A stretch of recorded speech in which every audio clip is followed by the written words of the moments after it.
Hello, everyone, and welcome to Being Naked, where we get to explore the gift of vulnerability. And my name is Venus Castleberg, and I am so excited to have today Amy Fairchild. Amy Fairchild actually had me on her podcast recently, and it was such a joy. I actually was thrilled at the concept of how much we laughed and how much we just enjoyed each other's company. And it's called the Encourage Project. I highly recommend you guys go check it out. Um, she really is just all about empowering people and encouraging people that they can choose something different, that anything is possible in their lives. And without further ado, thank you for being here, Amy. Welcome. Oh, thank you so much. I am thrilled to be here. You radiate joy. And like you said, I had so much fun talking to you on my show. I was been looking forward to this all week. So thank you for having me. Awesome. Um, yeah, and I wanted to ask about that podcast. So, how did you get started with that? Um, some things are by truly divine intervention. It literally came to me in a dream. In February of 2020, I was awakened at it was about 2:30 in the morning, and a voice, if you will, a presence, whatever you want to call it, my inner knowing, whatever you want to call it, said, "You need to start a podcast." And I'm like, "What's a podcast?" Number one. And two, what the hell am I going to talk about? And it was one of those things that just it stuck with me. And what I discovered over the a few months in just kind of exploring that, learning about podcasting and learning about really what it all entails, I thought, I actually have a message, and it really fell in line quite nicely with my business, which is the Encourage Project. That's the name of my company as well. And so it has become an extension of my purpose and my business, but it was not my doing. It was an idea that I felt compelled to follow. Oh, that's awesome. It's interesting that you say that because I remember I used to live in Arkansas. I lived there for a couple of years, and when I was in Arkansas, I got the message to start teaching yoga. Oh, wow. We're So not I know known for a lot things of about yoga. Arkansas. Maybe there's a presence here Right. that people need to come. I don't Yeah. know, but yeah.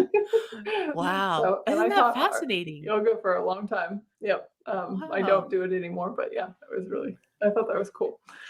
Uh, so on before the podcast, we kind of got to know each other a little bit. We were like, Mhm. oh, I was married in Arkansas and got divorced and left, Mhm. and you were married and got divorced and moved back to Arkansas. So I Yes, thought, I well, that's kind did. of interesting synchronicity.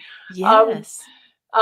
but I'm curious because a lot of people do, they look at divorce as something that's bad, something that's wrong, something that should not happen. And for those of us who have been divorced, we might see things a little bit differently. And I would Mhm. love if you'd be willing to share, like, what was your greatest gift out of your divorce? Sure. I think I think before I answer that, one of the things that I would offer is I get the initial struggle around divorce from the perspective that many of us, when we got married in the context of traditions that we had grown up with. You know, you get divorced or you get married, you stay married forever. There's only one person, and there's the one, and all of these things that we're conditioned to believe about marriage and divorce and relationships. And much of that, I mean, our parents and our caregivers raised us the way they knew how. So, you know, whatever. But many of us were raised with a very narrow focus.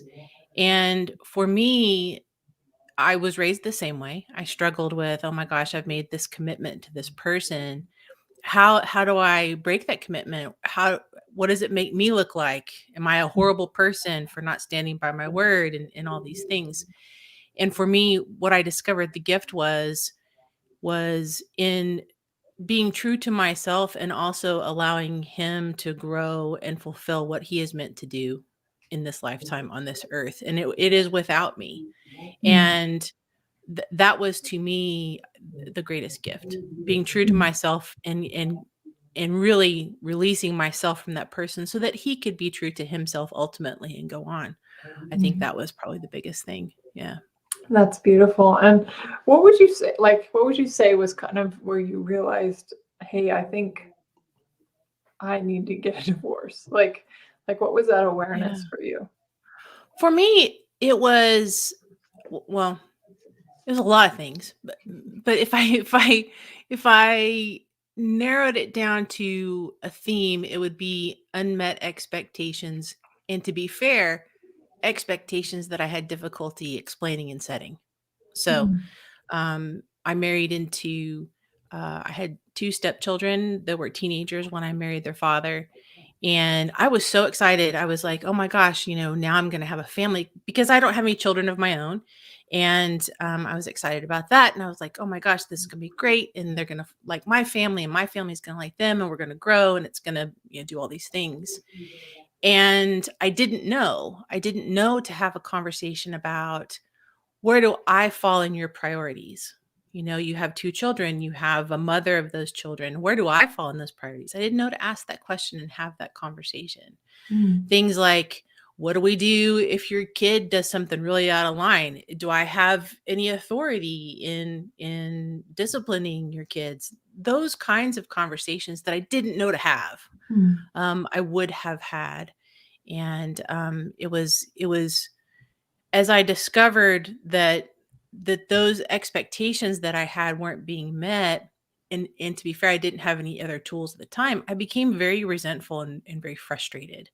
I felt like over a period of time, I simply became a housekeeper, a cook, and a paycheck. mm, I didn't have any authority. I didn't have any say. I didn't. I was not a priority, and in a way that I wanted to be. Let me be clear about that. In a way that sure. I wanted to be. And so when I realized that, I actually intended to end that marriage far sooner than I ended up doing it. And I sat down and I had a conversation to the best of my ability at the time. And I was assured all the, oh, well, it'll get better and these things will change. And when the kids go off to college, it will be different. Mm, And I waited around a few years and the kids left for college and it wasn't any different. Those mm, things still persisted. And at that point, for me, I had to make a decision around how much more time and effort am I willing to invest in trying to establish my role in this family and the things that I need from it, or am I willing to step away from that and start something new? mm, And when I did that assessment, to me, it wasn't worth it to me anymore. I was not willing to try to reestablish that after 6.5 years, 7 years, to reset that expectation. And so I'm sure if he listens to this is probably some things that he's never even heard, frankly. But I just wasn't willing to. And so then I mm, had to ask myself, well, am I a horrible person because I'm unwilling? mm, And that was a lot. That was a mm, lot to sort through. But right. but that was when it kind of fell apart, was the unmet and undiscussed expectations. Yeah. Mm. Well, I think we have a lot of that in just in society in general, just Mhm. for expectations from what parents to children and Mhm. relationships and so even friendships to a degree, you know. So Mhm. I I wonder what you could maybe say to encourage our listeners that if they're in a relationship that maybe isn't working for them, what are some things that they could Mm. do? Sure. And to be fair, all I can tell you is what I've experienced and what has helped me along my journey. I'm certainly not a relationship expert, but I am an expert learner. I'm really good at learning lessons. I've learned a lot of lessons. I would the first thing I would say is be kind in cultivating your awareness. Mm, It's so easy for us once there's a problem. Many of us, I won't say all of us, it's so easy for many of us to, once we've discovered there's a problem or we're in a situation that isn't what we expected, mhm, it's so easy to just beat ourselves up. Oh, well, I'm such an asshole. I'm an idiot. I haven't done things right, whatever, whatever. It's easy. And I get that. And it is difficult to say, you know what? I made the best decisions with the information and ability and knowledge that I had at the time. That's where I would begin, just with a, mm, a, a kind and gentle awareness. And then the next thing would be to, um, and this is what really worked for me, is I tried to become the objective observer in the situation. My background is in project management. And so I am logically trained to deal in facts, and I am logically trained to manage risk and those kinds of things. And so I took a similar approach to my life, and I said, okay, well, if I were over here and not all tied up in the emotion of it, what would I think of the situation? What is helpful for me? What is harmful for me? And what are the things that I'm willing to continue? What are the things that I need to stop doing? And when I made a conscious effort to look a little bit more objectively, I found some things that I wanted to change. And so being gentle and creating the awareness and then taking as objective as you can. I get that it's difficult to be objective when you're in difficult situations. And then saying, okay, well, if these are the facts as I see them, if this is the situation as I perceive it, then what can I do to change it if I want to change it? What do I have the knowledge, skills, abilities, and resources to change?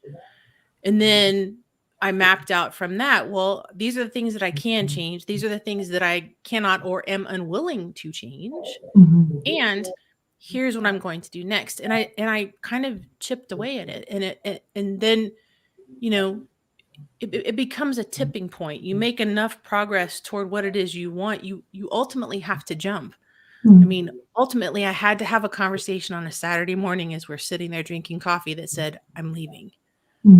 It doesn't just, for most of us, it doesn't just happen in one day, I'm gone. Right. It's a progressive step to the edge, and then you have to have a conversation. Right. So I guess to recap that, it would be gentle awareness and trying to do an objective assessment, and then chipping away at what are the things you can do and what are the things you cannot or are unwilling to do to move it forward. Yeah. That's beautiful. Yeah, there's in shamanism I learned that there was like deal breakers. So there's Yeah. certain things that you cannot live without, and you have to be aware of those. And it's different for everybody. Every single person has different deal breakers. And then, and in shamanism, they say there's only 7. I was like, there might be less than that, more than that, who knows? But it's like, just be clear on what it is that is true for you and you really require. But then everything else that isn't a deal breaker is a compromise. It is where you are like, well, I'm not willing to end the relationship for this. So you have to kind of come to a compromise. What's the compromise? And again, this is, I love what you said. It's like chipping away at it. It's really just taking it little by little, conversation by conversation. And you'll see when you start to have those conversations with your partner, whether they're willing to change some of those deal breaker things or not. And if they're not, then you have your awareness. So, Yeah. And thank you for saying that. That gentle kindness thing was like really melted my heart, because that's so true. I mean, we don't judge yourself. Don't make yourself wrong. We all deal with stuff, and that's the point of this podcast. Even is we're all experiencing stuff.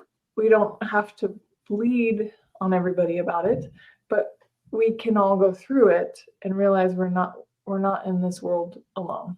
Whether that's a divorce or getting fired from your job or having to leave a job, they're all challenges that we go through. And the encouragement today is that you're not alone in whatever it is that you're going through. I think what I would add, there's 2 things that I would add to that. One of the things is what you and I talked about the last time we talked, which is having choice.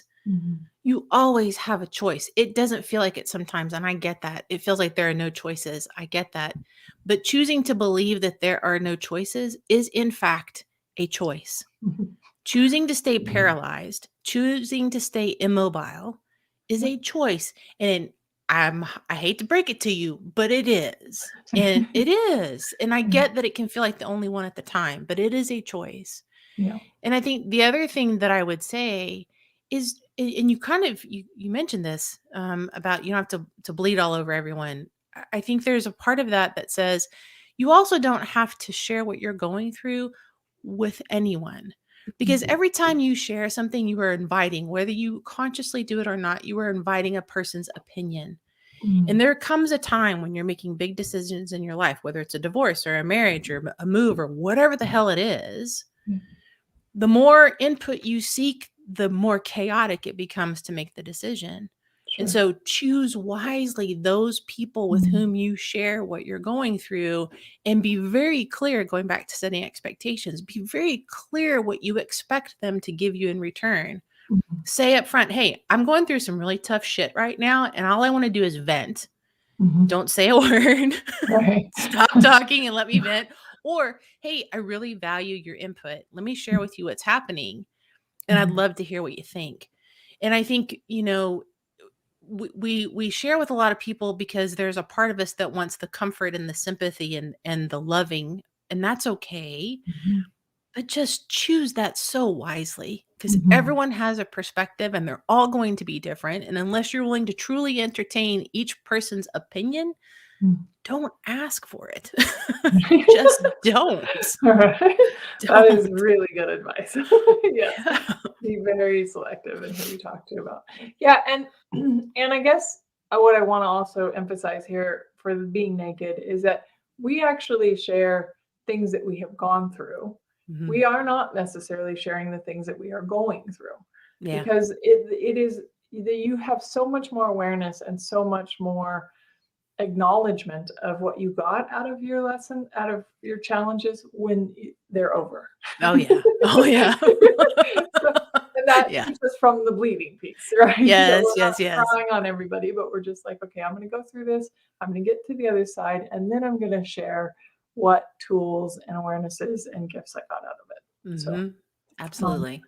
and to encourage then, if you are somebody who's in the thick of it, in the thick of anything, Mhm. yeah, you're not alone. So, Yeah. I named this episode "The Universe Conspires For You, Never Against You," Mhm. and I would love to hear what that means to you. Oh my gosh. I know it to be true, and I did not know it was truth until probably 3 years ago Mm, ish. mhm, So I was divorced in 2016. I think that's right. mm, I think. And I spent a year floundering in all the things, and I just got so tired of my own floundering and wallowing and whatever. And I'm not saying that everyone gets to that place or everyone wallows, but I did. And I got tired of myself. And so I decided to do something different. And so I took a love and relationships course, and I did several things to cultivate better communication skills, better abilities to have boundaries and all different kinds of things. And I was told through that process of learning that when you become who you are meant to be, you will attract that which is meant for you. And part of that learning was, looking at the people I had dated and the people I had been in relationship with and the person I was married to, and seeing what I had put out into the universe, if you will, to attract those kinds of people. And I realized that for me, the relationships that I had chosen throughout much of my adult life were people who needed to be saved, people who had really low self-esteem, people who had lots of history and baggage to unpack and work through. And the reason I learned that I was attracting that is because it's what I had, and also I didn't feel I deserved any more than that. I didn't feel that I deserved someone who is a good communicator and who loves without limit and who is kind and supportive and funny as shit and all different kinds of things. I didn't think I deserved those things because I thought I was a piece of shit, frankly, at mm, one point. mm, And so in learning that, what I discovered is that as I became the person I know I am designed to be on this earth, everything around me changed. Mm. Everything around me changed. My friendships changed. My relationships with coworkers changed. The way that I show up in the world. And I have been a person the vast majority of my life. In fact, my mother would tell you this ever since I was a little kid. I'm that person who is always optimistic. Not always, 99% of the time. I am an optimistic person. I am outgoing. I am sunshiny. I'm all those things. And my outside was not always in alignment with the inside. And so once those came into alignment, things just started happening. Mm. And the Encourage Project is one of those things. And the people that I date now and the people who are attracted to me now are people that are phenomenal partners potentially for me, you know? Mm. So I know, to answer your question, I know that the universe does what I tell it to, whether it's good or bad. It just does. Right. If I feel like shit, the universe is like, "Really? You want that? But all right, here you go." Mm. I feel great about myself. I put forth my best effort. I act and behave in alignment with who I'm designed to be in this lifetime. And the universe brings me that. The universe says, "Okay, you're vibrating really high. Let's bring you some good stuff." Mm. I know it to be true. I Mm. know it to be true. And every time I act in that knowing and that faith and that alignment with who I am, I have never been wrong. Mm. Not one time when I have done things in my most integrated person of integrity, Mm. the outcomes have never been wrong for me. They may have been surprising. They may have been like, really? I deserve that? All right, let's go. But they've never been wrong. And so I know for a Mhm. fact that the universe always acts in my best alignment, always. Mm. Oh, that's awesome. And I love how you actually took ownership and responsibility for that. Like Mm. you were like, it will align with what I believe. Mhm. So, and yes, that is 100% true. And there's also this other piece that I like to look at, like the places or the things that where you were challenged with in your life. Can you see that they all worked out for good? That they all worked out for Yes. in your favor. And yes, there is and I learned that lesson. I have been learning that lesson for, and I can tell you, 30, almost 34 years. Mm. Um, because, oh, puppy. um, eh, I know that. Now here's what I don't say too. And I want to be sensitive to this. Mhm. I get annoyed when people say everything works out for the best. Mhm. Bullshit. It doesn't always work out for the best. It doesn't feel like it works out for the best. Mhm. What I will say is it always works out to your ultimate good. Mm. Ultimate is the key word. It Right. may not be the best at the moment, but Right. it is to your ultimate good because Mm. every lesson that you learn, every insight that you gain, every new relationship you cultivate, or whatever it is as a result of the things that have been challenging for you, ultimately contribute to your best self. Mhm. You know, and it feels like crap when you feel like crap and someone says, "Oh, it's going to work out for the best." You don't know. You don't know Right. how it's going to work out. Right. But what you do know is that it's going to change. And that's Mhm. something I've been talking about a lot lately. I've talked about on the podcast and social media because I'm going through a bunch of stuff myself. And I'm reminding myself this a lot is that the situations that can feel the most overwhelming and discouraging and just beat down hard are all temporary. Mm. It will change. That is a universal fact. I don't know Mm. if it's gonna get better. I don't know if it's gonna get worse Mm. before it gets better. What I do know is that it will change. And if you can hang on for the change and manage through the small iterations of change, things ultimately move to your best good. Mm. I love that. Thank you for clarifying that. Yeah, Sure. that's what I meant. That's a great way to put it. So, Amy, like we mentioned before, we have the Encourage Project. Thank you so much for this conversation. One of the things I I loved. I read in your bio. You said you were a comedian. That was one of I the things you did. was. I can totally see Yeah, that. That's awesome. I But on your was. bucket list, the next thing is the harmonica. Tell me about that. Yes. Oh my gosh. So I've been a musician my whole life. Mhm. I play the piano, the sax, the guitar. I've played the clarinet. There's always some instrument that I want to learn how to play. And the harmonica is the most portable, tiniest thing you could take anywhere. And I love to travel, and I've always, so I want to learn how to play the harmonica. The last thing I learned was learning how to tap dance. And so now I want to learn how to play the harmonica. Oh, I love that. I absolutely love that. Well, Amy, if anyone would like to learn more about you, where can they find you? Oh, they can go to theencourageproject.com. You can find me on Instagram at the_encourage_project. And you can always send me a note. I love getting notes. You can send me an email to hello@theencourageproject.com. I love that. Well, thank you for the gift that you are, Amy. You encourage me and Oh, encourage thank so you. many others. And I'm just so grateful that you chose to be here today and Thank you. that you are on the planet. Oh, my friend, thank you so much. It's just been such a joy and an honor, and I really appreciate it. Thank you. Thank you. Have a wonderful day, everyone. Bye.